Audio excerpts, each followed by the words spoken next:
நாகப்பட்டினத்துக்கு போயிட்டு தன்னோட தீப ஒளியை மேலும் பிரகாசிக்க வச்ச எஸ் தீபலட்சுமி அக்கா ஃப்ரம் நாகப்பட்டினம் மெடிக்கல் காலேஜ்.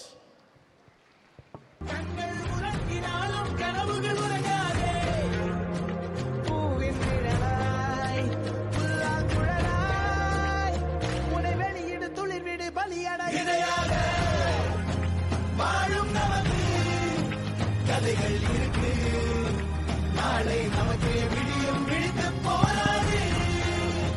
வானம் முதலே பாதி வழியில் பறவை பறக்க மறக்காதே. உறங்கினாலும் கனவுகள் உறங்காதே. பூவின் நிழலாய் புல்லாங்குழலாய் உனை வெளியிடு துளிர் விடு பலியடையாக வாழும் நமக்கு கதைகள் இருக்கு, நாளை நமக்கு விடியும் விழித்து போ. Good morning to one and all.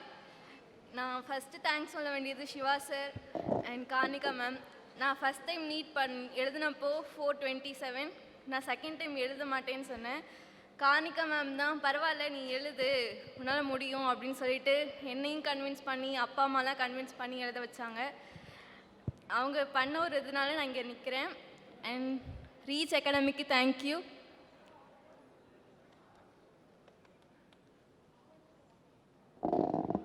அனைவருக்கும் வணக்கம். என் டாக்டர் வந்து இங்கே படிக்கும்போது தாகூர் மெட்ரிக்கில் தான் படித்தாங்க ஃபஸ்ட்டு. அப்போது பார்த்தீங்க அப்படின்னா ஃபஸ்ட் இயர் அவங்க எழுதும்போது கம்மியான மார்க் தான் எடுத்தாங்க. ஸோ அதுக்கு பிறகு கார்னிகா மேடம் சொல்லியிருப்பாங்க, அவங்க நல்லா படிக்கிறாப்புல, டாக்டருக்கு நீங்கள் படிக்க வைக்கிறது பெஸ்ட்டாக இருக்கும், நீங்கள் நீட்டு சேர்த்து விட்டுருங்க அப்படின்னு. நான் ஒரு 3 மாதம் வரைக்கும் இதை பற்றி கன்சிடர் பண்ணலை. காரணம் என்ன அப்படின்னா, சரி நான் வீட்டிலேருந்தே படிக்கிறேன்ப்பா அப்படின்னு சொல்லியிருந்தேன். ஸோ நெக்ஸ்ட்டு டைம் என்ன பண்ணேன், சரி ஒரு 3 மாதத்துக்கு பிறகு கார்னிகா மேடம் தான் எனக்கு வந்து ஃபோன் பண்ணி, இந்த மாதிரி நீங்கள் கொண்டு வந்து சேருங்க, லேட் பண்ணாதீங்க, நல்லா படிக்கிறவ, எதுக்கு அவளை வந்து வீட்டில் வச்சுருக்கீங்க அப்படின்னு சொல்லி சொன்னாங்க. ஸோ கொண்டு வந்து சேர்த்தேன். ஸோ ஃபஸ்ட்டு எனக்கு கொஞ்சம் சின்ன ஒரு டவுட் என்னென்னா, என் பொண்ணு மேரில் வந்து கான்ஃபிடென்ட் இருந்தது.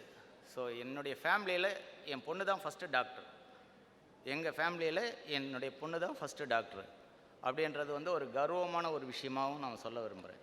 அதுக்கு காரணம் ரீச் அகாடமிக் தான், இதில் எந்தவித மாற்றமும் கிடையாது. அதே மாதிரி நான் ஒரு தனியார் நிறுவனத்தில் ஒர்க் பண்ணிகிட்ருக்கேன். ஃபஸ்ட்டு கால் பண்ணது வந்து என்னுடைய மேனேஜருக்கு தான் கால் பண்ணேன். ஏன்னா அங்கே வந்து ஒரு மொபைல் ஒன்று இருக்கும், எங்களுக்கு மொபைல் நாட் அலவுட். அந்த மொபைலில் பண்ணும்போது நீங்கள் யார் என்னன்னு கேட்கும்போது சொன்னாங்க, நான் இந்த மாதிரி சங்கருடைய டாக்டரு, எனக்கு வந்து மெடிக்கல் சீட்டில் நாகப்பட்டினத்துலேருந்து எனக்கு மெடிக்கல் சீட்டு கிடச்சிருக்கு அப்படின்னதும் எங்கள் ஆஃபீஸில் அப்போ தான் தெரியும், என் பொண்ணு டாக்டர் அங்கே வந்து இந்த மாதிரி டாக்டருக்கு அவள் படிச்சுட்ருக்கிறா, டாக்டர் சீட்டு கிடச்சிருக்குன்னதும் போது என்னை மேனேஜ்மெண்ட்டு கூப்பிட்டு கேட்டாங்க, எந்த அகாடமிக்கில் வந்து நீங்கள் சேர்த்தீங்க அப்படின்னு. அப்போ தான் நான் சொன்னேன், இந்த மாதிரி ஆத்தூருக்கு பக்கத்தில் ரீச் அகாடமிக் அப்படின்னு ஒரு இது இருக்குது நிறுவனம், ஸோ அங்கே தான் நான் வந்து என்னுடைய பொண்ணை படிச்சுட்ருக்கிறா அப்படின்னு சொன்னேன். அதுக்கு பிறகு என்னுடைய ஃப்ரெண்ட்ஸ் சர்க்கிள்லேயும் கேட்டிருக்காங்க. ஸோ ரீச் அகாடமிக்கை பற்றி இங்கே இல்லாமல் பல இடங்களில் அந்த அளவுக்கு ஒரு பாப்புலராக போயிட்டுருக்கு அப்படின்னும்போது ரொம்ப சந்தோஷமாகவும் இருக்குது. அதே மாதிரி ரீச் அகாடமிக்கு இப்போ வந்து 2022 93% எடுத்திருந்தது. இன்றைக்கி 2023 136 ஸ்டூடெண்ட், அதாவது வந்து இன்க்ரீஸ்டு, அதாவது படிக்கட்டு மாதிரி அவங்க உயர்த்திக்கிட்டு தான் இருக்காங்களே தவிர கீழே குறைஞ்சிக்கிட்டு இல்லை. மேலும் மேலும் இந்த ரீச் அகாடமிக்கு உயர்வதற்கு வாழ்த்து கூறி விடைபெறுகிறேன். நன்றி, வணக்கம்.